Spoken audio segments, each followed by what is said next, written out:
माननीय नरेंद्रजी मोदी साहेब, तुमचं वाक्य होतं ज्यावेळेस तुम्ही पंतप्रधान म्हणून संपूर्ण जगाला, भारताला तुम्ही दिसलेत, ना खाऊंगा ना खाने दूंगा.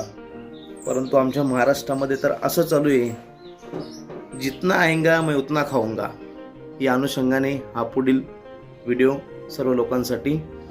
नरेंद्रजी मोदी साहेब, तुम्ही थोडंसं काहीतरी महाराष्ट्रातील मंत्र्यांना सांगा, किती कमवलं पाहिजे यावर सुद्धा तुम्ही एक वेळेस बोला. आम्ही तर बोलतोच आहेत. बघा आमचा पुढील भाग. नमस्कार मित्रांनो, सिटी इंडिया न्यूजमध्ये मी गणेश चौधरी सर्वांचं स्वागत करतो. आज जो टॉपिक आहे तो खूप इंटरेस्टिंग टॉपिक आहे. संभाजीनगर येथील आपले मित्र रामेश्वर दरेकर यांनी महसूल मंत्री श्री चंद्रशेखरजी बावनकुळे साहेब यांची 1147 एकर जमिनीचे सातबारे काढले. तर फक्त सातबारे काढून नाही तर त्यांनी दाखवले की जागा कुठे आहे, कशी आहे, या सगळ्या गोष्टी त्या पत्रकाराने दाखवलेल्या आहेत. तर माझं एकच म्हणायचं आहे की जर एक मंत्री जर तो 1-2 हजार एकर जमीन जर महाराष्ट्रामध्ये घेत असेल तर तो कोणत्याही पक्षाचा असू दे, तो पक्षाविषयी आपल्याला कोणाचं बोलायचं नाही, तो कोणत्याही पक्षाचा आमदार किंवा मंत्री असू शकतो.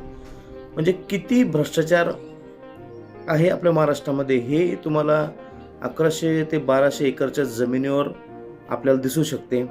चंद्रशेखरजी बावनकुळे असतील, त्यांची मिसेस असतील, त्यांची मुलं असतील, यांच्या नावावरती जमीन, त्या सातबारावरती जमीन दिसते. तर यातच असं दिसून येते की महाराष्ट्रामध्ये सर्वसामान्यांचं काही राहिलेलं नाही आहे. जे मंत्री आहेत तेच फक्त पैसे कमवण्यामध्ये व्यस्त आहे. हा सर्वसामान्यांचा पैसा ते अशा पद्धतीने जमिनी जर घेत असतील तर सर्वसामान्यांच्या पैशावरच हे लोक जगत आहेत असं म्हणायला हरकत नाही आहे. आपला पैसा आहे, गोरगरीब लोकांचा, शासनाचा, आपला तो पैसा आपण त्यांना देतो आणि ते इतकी मोठी जमिनीची खरेदी कशा पद्धतीने करतायत आणि खरेदी करून सातबाऱ्यावर सुद्धा त्यांचे नावं दिसत आहेत. बरं, एवढं होऊनही मंत्री महोदयांना असं वाटतंय की आपण आता या प्रकरणामधून आपण वाचलो पाहिजे. तर त्यांनी तब्बल आता पुढील 5 दिवस ऑनलाईन सातबारे मिळणार नाही एवढी साईड त्यांनी हॅक करून ठेवलेली आहे. हॅक मीन्स की त्यांनी दाखवलेले की त्यामध्ये काहीतरी तांत्रिक अडचणी आहेत, आपलं अजून काहीतरी बीक फुटू शकतं. या अनुषंगाने जे पण अधिकारी असतील त्यांनी तब्बल 5 दिवस महाराष्ट्राला वेठीस ठेवलेलं आहे. महाराष्ट्राला पुढील तब्बल 5 दिवस कोणताही ऑनलाईन सातबारा मिळू शकणार नाही.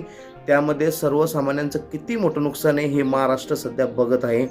त्यामध्ये आपण बघू शकतायत अजून की रामेश्वर जो दरेकर जो पत्रकार आहे छत्रपती संभाजीनगरचा, तर त्या पत्रकारावर त्यांनी कमीत कमी 5 ते 6 गुन्हे दाखल केलेले आहेत.